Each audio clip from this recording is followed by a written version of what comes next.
Hey all you cats and chicks out there, welcome back to Control Players Unite. I'm your host, Dr. Red. Today we will be reviewing all of the card lock and extra prize cards. We paired them together because there are so few of each. Card locking Pokemon prevent your opponent from playing specific cards from hand during the following turn. Extra prize cards permit you to take an extra prize after a knockout. Some cards will receive an elaboration, some will not, and the list is in the description. Let's begin. First we have an extremely popular item locking card, Venomoth. Perplexing Powder, it's perplexing to say. Your opponent's active Pokemon is now confused. During your opponent's next turn, they can't play any item cards from their hand. This card can be paired with pretty much anything you can imagine. I've seen it paired with Venusaur EX, Banette EX, and I've also seen it stand alone with Spidops EX, which prevents your opponent from retreating easily. It adds an extra colorless energy to the retreat cost. This got stream coverage at one of the Pokemon regionals, although it didn't end up doing all that well overall. But nevertheless, it was interesting to see. An extremely popular control card, definitely worth your consideration. Once again, you can pair it with pretty much anything. And we have Vileplume, Allergy Storm. Flip a coin if heads. During your opponent's next turn, they can't play any supporter cards from hand. If tails, during your opponent's next turn, they can't play any item cards. This card is not all that popular because it's a stage 2 and requires 3 energy. Why do that when you can do it with Venomoth on a stage 1 for a single energy? Banette EX. As I said in another video, this card is the bane of some people's existence. Everlasting Darkness for 30 damage Everlasting Darkness does 30 damage, and during your opponent's next turn, they can't play any item cards from their hand. Like Venomoth, it's the exact same thing except it doesn't have confusion, but the trade-off is that you have 250 HP and also an extremely powerful attacking Poltergeist you could opt to use if you want, although I don't really think players who use Banette EX use Poltergeist. Banette EX has been paired with Giratina V-Star and Espathra EX to some success.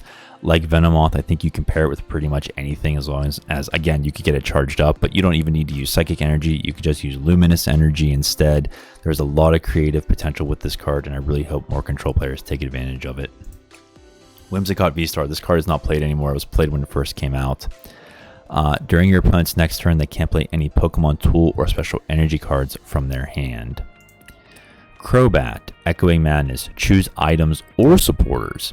During your opponent's next turn, they can't play any of the chosen cards from their hand. Like Vileplume, it's a stage 2. It does have 2 colorless energy, which you could get away with a DTE, a double colorless energy, reducing 50 down to 30. But again, stage 2, why bother when you could use Banette or Venomoth? But a good trade-off, though, is that it has a free retreat right here as well. Hasn't seen any major competitive play either. Noivern EX, an extremely popular control card nowadays. Alessandro Cremascoli from Italy piloted this card to second place at the European International Championships. It has the Covert Flight attack. During your opponent's next turn, prevent all damage done to its Pokemon by attacks from basic Pokemon. That's the main reason it's played. But as far as card locking, it has Dominating Echo for 140 damage for a dark and a psychic energy. During your opponent's next turn, they can't play any special energy or stadium cards from their hand. This card is becoming a staple in some types of control builds. Definitely try it for yourself, see what you like it paired with. With the psychic energy being used here, I could easily see it being paired with Banette. If you want to ignore that and just focus on the double colors, you could pair it with something like Venomoth to make it even more difficult for your opponent to get something off. There's a lot of creative potential with this card. And then we're back to the beginning here. So now let's go to the extra prize cards. And there's not many either, as you can see.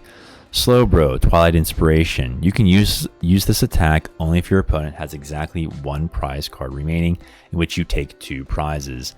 This card was a staple in the now rotated Zorobox deck. Zoroark had an ability called Phantom...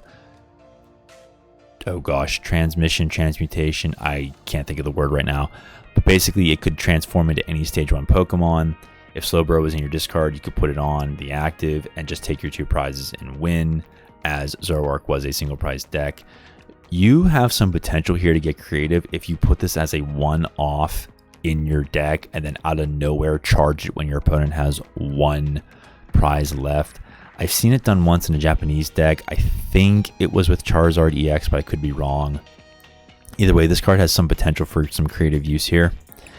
Iron Hands EX, which we all know is used in Future Box, Bax Caliber, Qian Pao decks, and also Lost Zone decks. Its Ampy very much attack, does 120 base damage.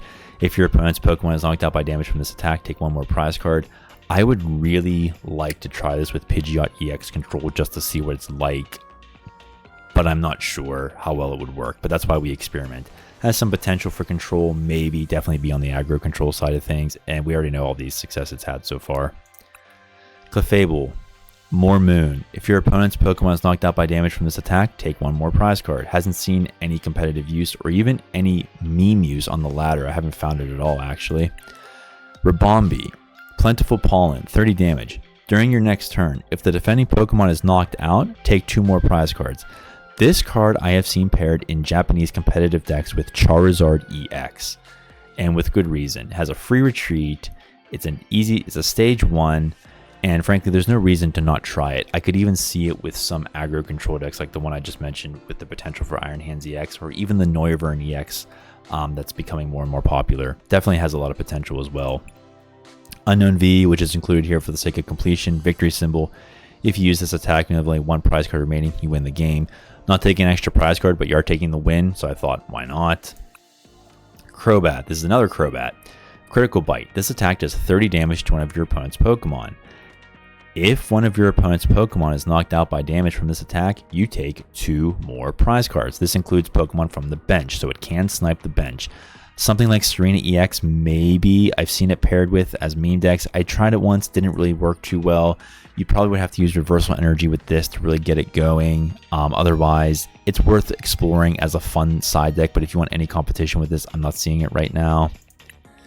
Chansey, another fun little meme card for now at least. Lucky Bonus ability. If you took this Pokemon as a face down prize card during your turn and your bench isn't full, before you put it into your hand, you may put it onto your bench. If you put this Pokemon onto your bench, flip a coin. If heads, you take another prize. This would work well with Arc Phone, maybe Daisy's Help. But even then, you're probably going to need Luck of the Irish to get something going with this, because it's really hard to pull off in the current format. I wouldn't recommend it, but it's fun if you want to try. Or back to the beginning. Okay, everyone, thank you for watching. Take care of yourselves, and may God bless you.